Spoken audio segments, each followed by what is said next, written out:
Hello, my name is Bennett, and for the last 12 years I've worked as an MTA employee for the New York subway system. During that time, I've had a fairly substantial number of odd occurrences, reports, and stories happen on the job. The things I've seen and heard about down tunnels has always made for pretty good workplace banter, but I figured it'd be worth a shot to share some of my more unusual tales here on Reddit. If you have any questions, I'll be happy to answer them in the comments below. Pretty much for anyone who has ever rode the New York subway knows that there are some interesting characters down there. From doomsday prophets to men claiming to be the reincarnation of Jesus Christ, these guys can make for some of the most entertaining and/or obnoxious parts of your day. Still, they're harmless enough, as long as you follow the general rule of thumb, which is to stare off into the distance and ignore them until they go away or you reach your stop. You should be fine. With that said, I always have to warn tourists about some of the more malicious people you might run into in the tunnels. One of the more chilling stories I have is of a tall man in a bowler hat and overcoat. I'll never forget it. I'd only been working for the MTA for a year or so when it first happened. I never got a good look at the guy. No matter what way you angled yourself to him, he always seemed to turn the other way, almost like he was on some kind of invisible pivot. Even more frustrating, the people that he did face were simply never able to recall any of his features. Whenever you asked them, they'd just say they hadn't noticed the guy until the commotion began, and once that happened, it was too late to find him in the crowd. What you always did see, however, was the stubby bowler hat that rested on his head and the big brown overcoat that extended from the nape of his neck all the way down to above his heels. What made the guy even more conspicuous was that he was always wearing the overcoat, no matter what time of day or what weather. I mean, for the first time I ever spotted him was the middle of the day in July. Not exactly the time of year for that line of clothing, if you ask me. The guy was also pretty damn tall. Nothing insane, but he was definitely over 6 feet tall. Probably a little under 6.5. Anyway, the first time I saw the guy, I didn't make much note of him. I have to emphasize, you see a lot of strange people in the New York City subway on a good day, and even more if you have to work here. I made a small mental note about how unusual his clothing was and how the guy must have felt, but not much else. Then a minute or so later, he pushed a lady onto the tracks. The poor woman didn't really have a moment to process what was happening. The guy spent a minute just leaning a little over the yellow line, leaning for oncoming subway. Then, once the rattle of the approaching train had gotten significantly louder, he just reached out to one of his long-sleeved arms and swatted the lady next to him on the back, hard enough she yelled as she hit the track, and then a second or two later, the train hit. I didn't see anything after she fell in, but a few of the other passerbys did. I was later told she landed on her back, that her arms flopped onto a live rail next to her. It's likely she had already been electrocuted by the time she was ran over, but we'll never really know. The metro takes a while to stop once the brakes have been applied, so by the time it had come, there was no time to stop. There was next to nothing left to examine. When it happened, the whole platform erupted into pandemonium. You'd think they would have caught the guy right there, but he was just gone. Vanished. And like I said, no one remembered getting a good look at the guy. It was probably one of the worst days of my life. Even worse, that it was last minute. It wasn't the last time it happened. Not 6 months later, I spotted the back of the guy in the brown coat walking through a turnstile. I ran up to catch him, but once I got over the turnstile, he had already melted away into the crowd. I didn't even see it happen. I just heard the yell and then watched the crowd devolve into chaos. That time, it had been an elderly man. The guy pushed into the side of the passing train. It broke his spine on impact, and later he died in the hospital. Again, the guy wasn't caught. That was the last time I ever saw him, but he did appear a few more times off my shift. He showed up 3 more times in the next 4 years, during which he killed 2 women and 1 little boy, and seriously injured a middle-aged man. He appeared again around 3 years later, but the woman who was pushed that time acted quickly enough to scramble back up onto the platform before the train had reached the station.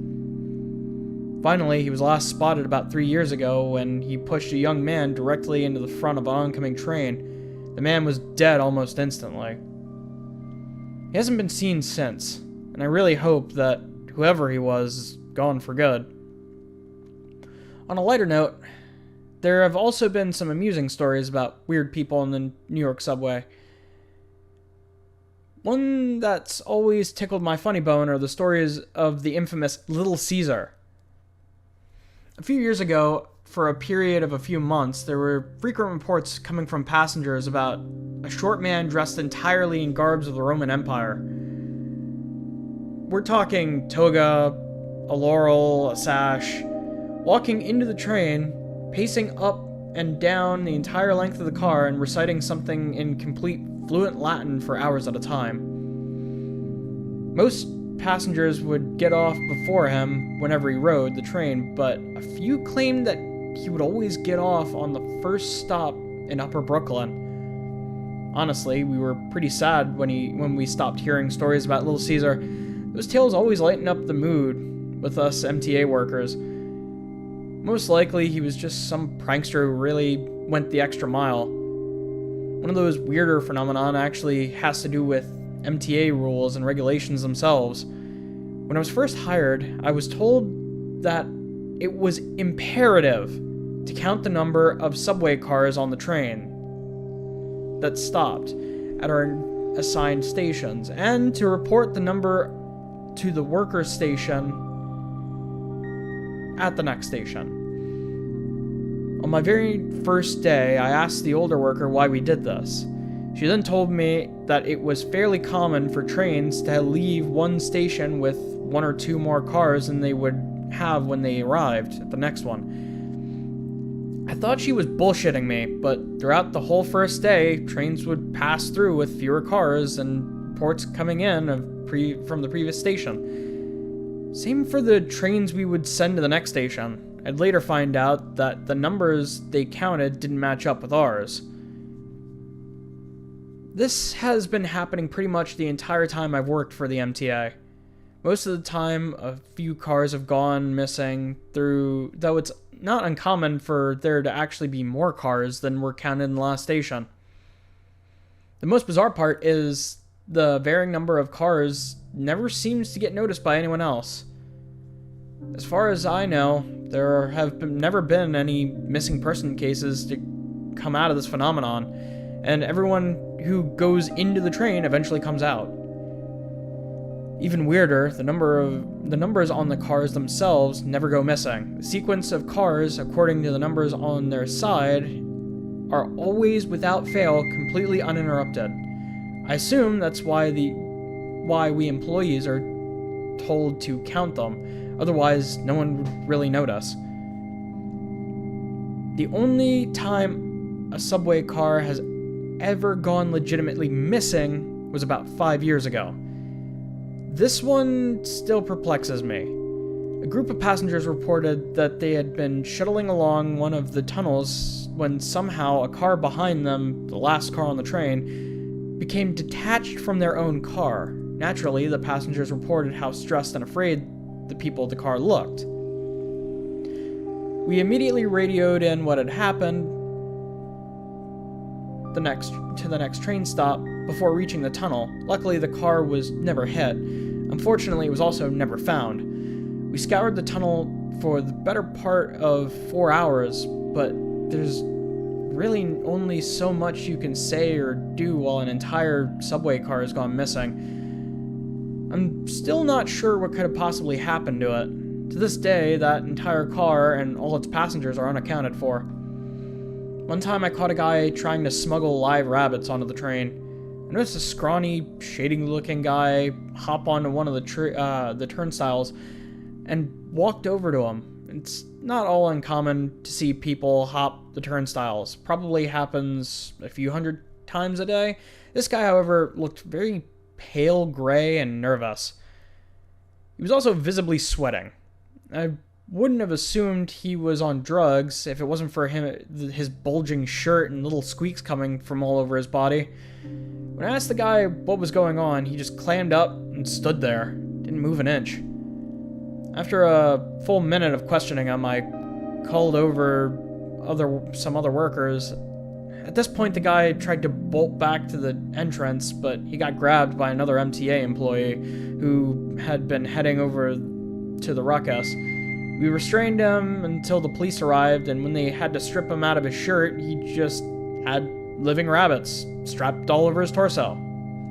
Seriously, the guy was absolutely covered in rabbits. You couldn't even see his bare skin underneath the squirming, squeaking mass of fur and flesh he had taped to his body.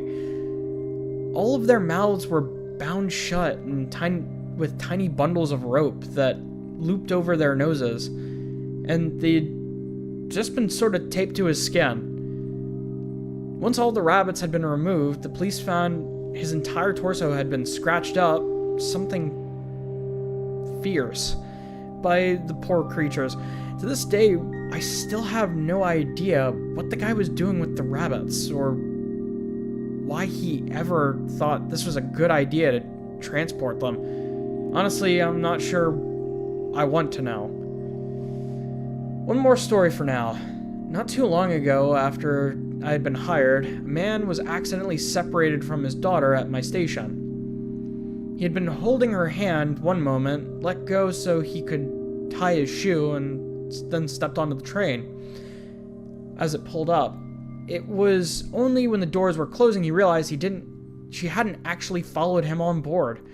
You could see the panic on his face as the car doors slid shut. Luckily, one of my pals noticed what had happened and notified the subway operator.